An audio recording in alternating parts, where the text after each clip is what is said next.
Hello and welcome to Section 5, building and optimizing the virtual desktop operating system, and in this case for Windows 7. In this section we're going to focus our attention on the virtual desktop machine and how to build and configure them to run in Horizon View. So what are we going to learn in this section? In this section we're going to start to create the operating system images that will be used to create the virtual desktop machines from.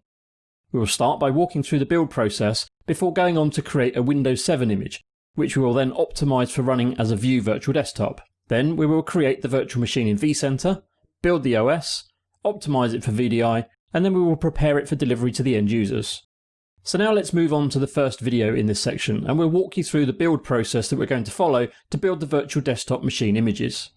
Let's have a look at the build process that we will follow in some more detail. We start by creating a new virtual machine in vCenter and choosing the option for Windows 7 or Windows 10 depending on the machine which we're going to build. During this process we're going to configure the virtual hardware options and also make some configuration changes to the virtual machine BIOS. Namely, we're going to disable things like floppy drives, serial ports and parallel ports, basically any hardware that doesn't exist in the virtual world. Next we're going to install the Windows desktop operating system, in this case Windows 7. Once the desktop operating system has been installed, the next step is to install VMware tools, as you would do for any other type of virtual machine. Next we're going to optimize the image for a VDI solution, and now that we have an optimized operating system, you can now install any applications that are going to be part of this base image. These would be applications that all users are entitled to, such as a PDF reader for example. The final component is to install the Horizon agent.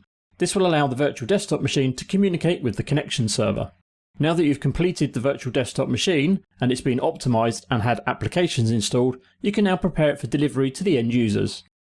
At this stage we're either going to take a snapshot, which we will use for linked or instant clones, or we can create a template of the virtual desktop machine to make full clones.